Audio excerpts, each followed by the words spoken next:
Pernah nggak sih kita mikir, apa ya yang bikin seseorang itu benar-benar dikenang? Kadang-kadang jawabannya itu bukan di hal-hal yang besar atau megah, tapi justru di sebuah janji sederhana yang ditepati sampai akhir. Nah, kali ini kita akan selami kisah inspiratif dari seorang Widibowo dan warisan luar biasa yang ia tinggalkan untuk komunitasnya. Kisah ini intinya ada di kalimat yang sangat kuat ini. Ini bukan sekedar kutipan loh. Ini adalah judul obituari, judul tulisan duka cita yang dibuat oleh teman-temannya, oleh komunitasnya. Sebuah kesaksian bersama yang jadi inti dari pelajaran tentang integritas yang akan kita bedah bareng-bareng. Oke, kita mulai ceritanya. Coba bayangin, tanggal 25 April, suasananya masih subuh, dingin, tenang. Tiba-tiba ketenangan itu pecah sama rentetan notifikasi di sebuah grup WhatsApp komunitas. Pesan singkat itu dikirim oleh seorang teman namanya Bude Umi. Isinya pendek, tapi dampaknya luar biasa. Kabar duka itu langsung menyebar ke seluruh anggota grup panitia Festiku. Itu singkatan dari Festival Kuto Arjo. Gelombang keterkejutan langsung terasa di mana-mana. Pertanyaan ini nih yang langsung muncul di benak semua orang. Hah? Serius nih? Beneran? Rasanya tuh mustahil banget. Gimana mungkin coba? Soalnya festival mereka baru aja sukses besar seminggu yang lalu, tanggal 19 April. Dan Widi adalah salah satu orang yang paling aktif di persiapannya. Nah, rasa nggak percaya? Itu ada alasannya. Kenangan tentang beliau tuh masih seger banget di ingatan semua orang. Yuk, kita coba mundur sedikit. Kita lihat jejak-jejak yang ditinggalkan Widi, yang bikin kepergiannya terasa begitu tiba-tiba. Nah, yang benar-benar luar biasa tuh kontrasnya ini. Semua panitia yang ikut rapat persiapan Festiku tuh lihat sendiri kondisinya. Wajahnya pucat, badannya kelihatan lemah. Tapi, begitu diskusi dimulai, wah semangatnya seolah-olah ngambil alih. Dia ngasih masukan yang detail, teknis, dan penting banget. Komitmennya itu jauh melampaui keterbatasan fisiknya. Lini masa ini ngerangkum semuanya. Lihat aja jejaknya. Dari rapat pertama, dia paksain hadir. Pas rapat teknis, masukannya paling ditunggu-tunggu. Bahkan, saat dia harus mundur dari rencana pribadinya, dia tetap menuhin janjinya buat panitia di hari H. Dan cuma 6 hari setelah festival itu, beliau berpulang. Jarak antara komitmen total dan kepergiannya, sesingkat itu.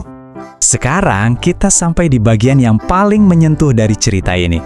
Sebuah keputusan kecil, tapi justru dari sini kita bisa lihat betapa besarnya karakter dan integritas seorang Widibowo. Kalau lihat kondisinya, keputusan ini ya sangat bisa dimengerti. Beliau sadar badannya udah nggak kuat, jadi dia mutusin buat gak maksain diri, buka stand untuk bisnisnya. Tapi ceritanya nggak berhenti di situ. Walaupun dia mundur untuk urusan pribadinya, ada satu janji lain yang dia sama sekali nggak mau batalkan. Ini kata-katanya. Dan disinilah kita bisa lihat inti karakternya. Dia misahin dengan tegas antara kondisi pribadinya dengan komitmennya ke komunitas. Buat dia, sakit itu bukan alasan buat ingkar janji. Janji ke teman-teman itu harga mati. Dan bener aja, janji itu ditepati. Saat para panitia menikmati sarapan pagi itu, mungkin gak banyak yang tahu bahwa di saat yang bersamaan, Widi, orang yang menyediakan makanan itu, sedang terbaring lemah di ranjang rumah sakit di Bekasi. Tindakan terakhir yang penuh dedikasi ini tuh bukan sesuatu yang aneh atau tiba-tiba. Ini adalah cerminan dari siapa Widibowo sebenarnya setanggang hidupnya, terutama soal kontribusinya untuk teman-teman dan kampung halamannya. Jadi, semua masukan-masukan keren yang dia kasih ke panitia itu bukan asal ngomong. Keahliannya itu datang dari jam terbang yang tinggi banget. Dia, bareng istri dan saudarinya, kebangun Anning Wedding, sebuah bisnis wedding organizer yang sukses. Dunia event itu udah kayak rumahnya sendiri.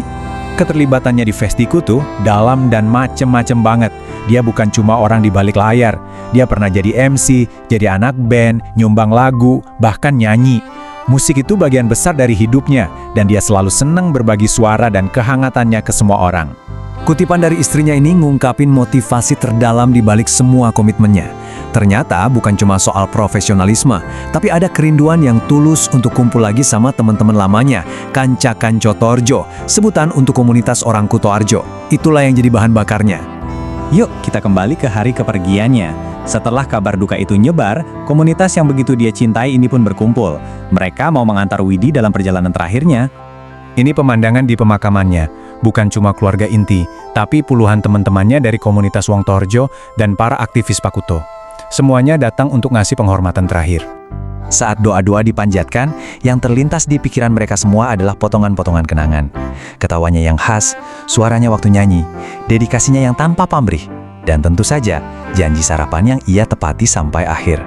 Dan semua kenangan itu akhirnya membawa kita kembali ke titik awal, pada sebuah kesimpulan yang sederhana, tapi begitu mendalam tentang kehidupan seorang Widibowo. Pada akhirnya, inilah warisan terbesarnya. Bukan kesuksesan bisnis atau keahlian yang ngurus acara, tapi kesaksian tulus dari orang-orang yang hidupnya pernah ia sentuh. Kisah Widi ini jadi pengingat buat kita semua, bahwa warisan terbaik yang bisa kita tinggalkan adalah integritas. Sebuah janji yang ditepati, bahkan saat tak ada lagi yang menagih.